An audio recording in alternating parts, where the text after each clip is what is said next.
अध्यात्म विज्ञान कोई धर्म या संप्रदाय नहीं है, ये स्पिरिचुअल साइंस है जो कुदरत के कानून पर आधारित है। ये विज्ञान पूरे ब्रह्मांड के सभी रहस्यों को उजागर करता है और जीवन के सभी पहलुओं को समझने के लिए एक नई दृष्टि देता है।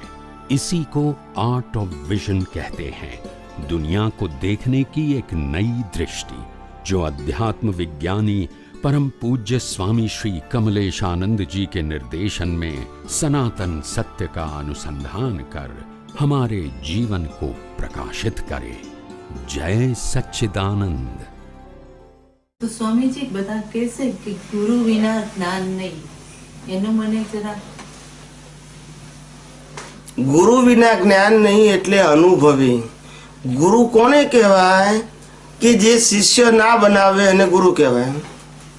શિષ્ય ના બનાવે, હા, અને જે શિષ્ય બનાવે એ બધા ગુરુ કેવા કહેવાય?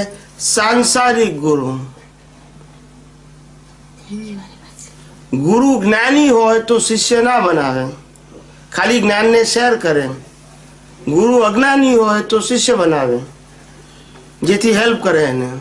ના સમજાય, બોલતા નથી બધા। જ્ઞાની એને કહેવાય હેલ્પની જરૂર ના હોય, જે સંજોગ આવે એનો સ્વીકાર કરે। એ મારા જ કર્મનું ફળ છે અને એ જ મારે જ્ઞાને કરીને ડાયજેસ્ટ કરવાનું છે। No blame and no claim, accept as it is without complain and question, એને જ્ઞાની કહેવાય। જ્ઞાની કોઈ દિવસ શિષ્ય ના બનાવે। જ્ઞાની પોતે સાયન્ટિસ્ટ હોય અને બીજાને સાયન્ટિસ્ટ બનાવે, અને ગુરુ શિષ્ય બનાવે। શું બનાવે? સેવા કરવા માટે। શેના માટે? બોલતા નથી બધા। બસ ગુરુ જ્ઞાન આપે, પણ એ જ્ઞાન ઘાટ વાળું હોય। ના સમજાયું? ઘાટ શબ્દ ખબર પડે છે કે નહીં? આ લોકોને કદાચ હવે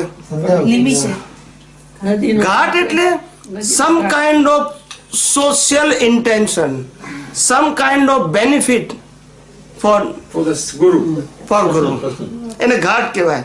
અપેક્ષા, અપેક્ષા એને કહેવાય ને, with some kind of intention। તમે પેલા જે વાત કરી ને કે તમે લેક્ચર આપો, તમને કયો 200 પાઉન્ડ જોશે, એ ઘાટ કહેવાય। how you give the 200 is different। નદીનો ઘાટ નહીં, આ ગુરુનો ઘાટ કહું છું। જ્ઞાની તો મુક્ત હોય અને તમને મુક્ત રાખે। એ કહે કે તમારે અનુભવ કરવો હોય તો યુ ફોલો ધ જ્ઞાન, ના કરવો હોય તમે મુક્ત છો।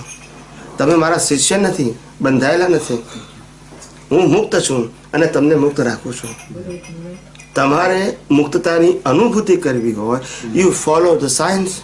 ન કરવી હોય તો તમને યોગ્ય લાગે એમ કરી શકો છો, યુ આર રાઈટ। પણ તમે મારા બંધાયેલા નથી, સેમ હું તમારો બંધાયેલો નથી। આપણા શાસ્ત્રોમાં કેમ કે છે કુગુરુ ને સાચો ગુરુ? ઘાટ વાળા બધા કુગુરુ, ઘાટ વગરના બધા સુગુરુ। સુ એટલે આત્મા ને કુ એટલે સંસાર। હું કહું કે ભાઈ આ તમે મંદિર બનાવો કે દેરાસર બનાવો, મકાન બનાવો કે દેરાસર બનાવો, બે સંસાર જ છે। મકાન પોતાના પૈસાથી, મંદિર લોકોના પૈસાથી, આટલું જ ફેર। બોલતા નથી બધા।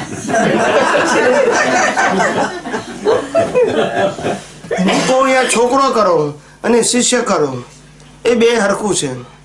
ઘરમાં ચાર, ઘરના બે હોય તે માને નહીં ને અહીંયા બાવી વરગાડે, માને કળિયુગમાં? બોલતા નથી।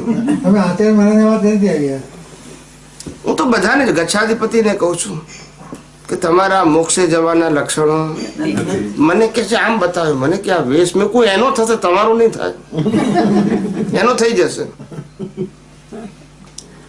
અજ્ઞાન વૃક્ષોમાં ચોપડીમાં જે વેદ રાઈટ એમ કે ગુરુ વગર મોક્ષ નથી। હા, પણ એ કયા ગુરુ? સત્સંગ. કે જે તમે કહ્યું જે પોતે દેહમાં જ દેહ હોવા છતાં જે દેહમાં ના હોય રહેતા હોય એ ગુરુ જોઈએ. આ તો દેહમાં જ રહેતા હોય, દેહ તરીકે જ રહેતા હોય, એ બધા ઘાટ વાળા હોય. એટલે એને ગુરુ ના કહેવાય પણ જ્ઞાની કહેવાય. દેહ છતાં જેની દશા વર્તે દેહાતીત તે જ્ઞાનીના ચરણોમાં હો વંદન અગણિત. એને જ્ઞાની કહેવાય. ગુરુ એટલે ગાઈડ કરે એ દ્રષ્ટિએ ગુરુ છે, પણ એ તો જ્ઞાની છે.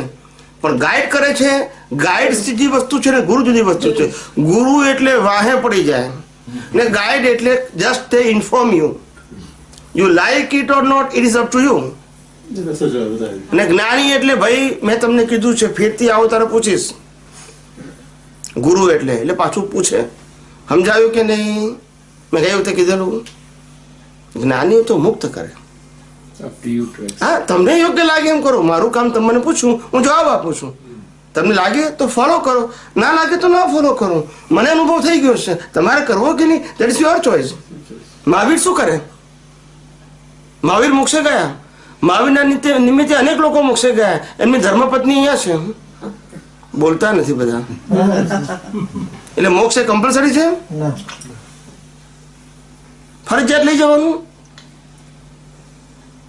It's a individual matter. તો સ્વામીજી રસ્તો તમે કહો છો કે મારે ફોલો કરવું હોય તો હું કરું, બરાબર, પણ તો એ રસ્તો કોણ બતાવે? જ્ઞાની.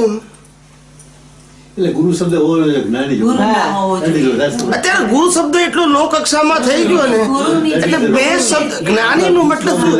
The person they aware about the self and the universe. અને જ્ઞાનીના લક્ષણો ક્યાં હોય કે જેને દર્શન તમે કહો છો કે જે જ્ઞાન મળી ગયું હોય? એની વાણી યુનિક હોય. યુનિક ખ્યાલ આવે છે? ટ્રેડિશનલ ના હોય. અને એની વાણીમાં આપણને એવરી મોમેન્ટ એક્સપિરિયન્સ ફીલ થાય. એક્સપિરિયન્સ ફીલ થાય. એમની વાણી એવી હોય કે આપણે સાંભળી ના હોય, વાંચી ના હોય, અને આપણી બુદ્ધિથી વિચારી ના હોય, છતાંય પહેલી વખત સાંભળીએ તો એ સ્વીકારવાનું મન થાય. શું થાય? મન થાય. પહેલી વખત સાંભળીએ લાઈફમાં તો. અને પેલી ચોપડીઓ વાંચી વાંચીને ઢીઢા થઈ ગયા હોય તો એમ લાગે કે ના, આ નથી બરાબર, આ જ બરાબર છે. એવી જેની અનુભવ વાણી હોય. પેલી સાંભળીને કંઠસ્થ કરી નાખ્યું હોય છતાંય લાગે કે ના, એ નહીં, આ જ બરાબર છે. એવી જેની અનુભવ વાણી હોય. અનુભવ વાણીને જીવતી સરસ્વતી કહેવાય. અને પેલી છાપેલી સરસ્વતી કહેવાય. કેવી? બોલતા નથી. આપણે વાઇફ નો ફોટો હોય તો ચાલે ને, વાઇફ ના હોય તો બોલતા નથી. કેમ? એ વખતે સજીવન જોઈએ.